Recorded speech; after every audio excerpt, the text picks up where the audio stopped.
la communauté internationale, à travers l'UNESCO, célèbre donc cette journée qui marque l'importance que nous accordons, que le Sénégal accorde à travers le ministère de l'Éducation nationale, l'utilisation de la langue maternelle dans les enseignements apprentissages.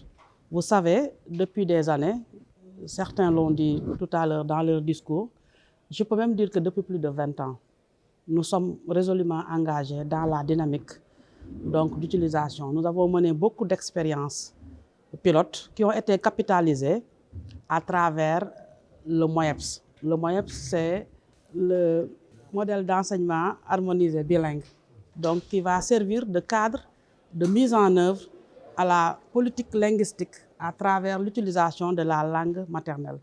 Quand on dit langue maternelle, ce n'est pas que tous les Sénégalais ou que tous les élèves vont utiliser chacun sa langue maternelle. C'est que nous sommes allés dans une dynamique consensuelle. Nous avons déjà 6 langues codifiées au niveau du Sénégal, sur les 22. 6 ont été codifiées, 22 ont été codifiées, mais 6 sont en train d'être mis en œuvre au niveau donc de l'enseignement-apprentissage. Et je pense que c'est dans une dynamique sectorielle à travers la cartographie linguistique que nous menons au niveau des localités pour déterminer la langue la mieux parlée, la mieux maîtrisée par les élèves et qui fait l'objet donc d'une langue utilisée, d'une langue d'enseignement. Pour dire qu'un élève peut parler Wolof, être dans un milieu sérère, il peut être né d'une famille Wolof, être dans un milieu sérère, mais parler mieux Wolof, sérère que sa langue maternelle. Pour dire que nous faisons la promotion de la langue maternelle, mais au niveau de son usage dans le système éducatif, nous faisons la promotion de la langue la mieux parlée et maîtrisée, aussi bien par les élèves que par les enseignants.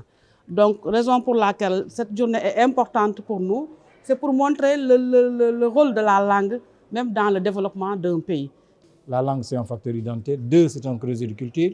3, toutes les études menées par l'UNESCO ou les grandes institutions internationales qui réfléchissent sur les thématiques ont fini de montrer que l'enfant qui démarre par sa langue première, c'est important, est plus performant même dans la langue seconde qu'il acquiert. Ce n'est plus une réflexion, c'est devenu quasiment une tautologie. Maintenant, comment accompagner les pays à mettre en œuvre des systèmes éducatifs qui s'appuient sur leur langue première, c'est ce à quoi, en tout cas, nous insistons au niveau de certains pays, notamment au Sénégal, au Burkina, au Mali, etc. La Mauritanie est en train de se lancer dans cette thématique-là.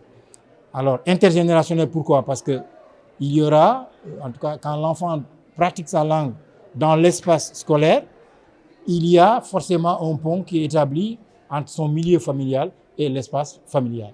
Et donc, il y a une co-construction de compétences entre lui et ses parents, entre lui et ses pairs, et d'où donc la vivification de la langue, et en même temps un effacement des inégalités sociales parfois qui excluent certains parce que simplement ils ne maîtrisent pas ou en tout cas ils ont un niveau de maîtrise assez bas des langues.